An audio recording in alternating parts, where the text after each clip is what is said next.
ሌላው ከአብርሃም ሕይወት የምንማረው በዚህ አራተኛው ክፍል ትምህርታችን አብርሃም ሙሉ በሙሉ ሊያዩ የማይችለውን የወደፊቱን የማየት ችሎታ ነው።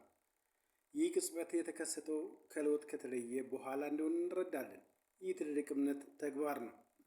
አብርሃም መብቱን አጥብቆ ከመያዝ ይልቅ ለሎጥ የተሻለ የሚመስለውን ምድር እንዲመርጥ ፈቀደ። በዘፍጥረት ምዕራፍ 13 ቁጥር 9 እስከ 11 ይህንን ማንበብ እንችላለን። ለዚህ ከራስ ወዳድነት ነፃ የሆነ ድርጊት ምላሽ ለመስጠት እግዚአብሔር ቃል ኪዳኑን በድጋሚ አረጋግጧል እና አብርሃም ከሚታየው መሬት የራቀ ራእይን ሰጠው።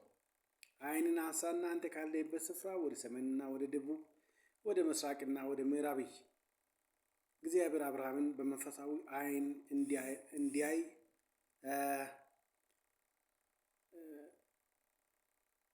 ፈተነው ማለት እንችላለን እና የእግዚአብሔር ቃል ኪዳኑን በድጋሚ አረጋግጧል። ምድሪቱ ገና የእርሱ ባትሆንም አብርሃም ግን እንደ እውነት ሊገነዘበው በመገንዘብ ተቀበለው። አብርሃም በምሳሌነት የገለጸው ከእይታ በላይ ማየት ችሎታ ነው። ሁሉም የለውጥ መሪዎች ማዳበር ያለባቸው እንዲህ አይነት እይታን ነው። ከአብርሃም እይታ የምንረዳው ወይም የምንማረው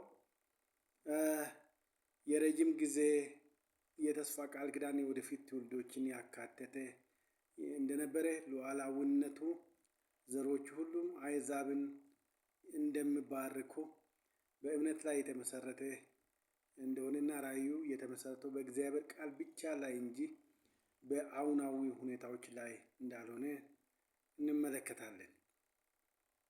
በዕብራውያን 11:10 እንደገለጸው መሰረት ያላትን እግዚአብሔር የሰራትን የፈጠራትን ከተማ ይጠብቅ ነበርና።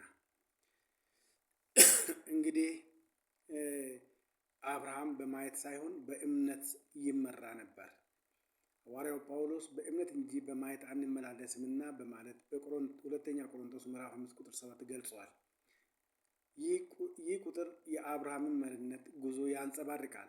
አንድ ቦታ ያልሰፈረ መንግስትን፣ የመለኮት ፍጻሜ ምልክት የማይታይበትን ዘላን ሕዝብ መርቷል። ቢሆንም ግን ወደፊት ተንቀሳቀሰ። ይህ መሰረታዊ ማረጋገጫ ስርና እምነት ላይ የተመሰረተ አመራር ነው እንጂ ምድራዊ ማስረጃ አልነበረም።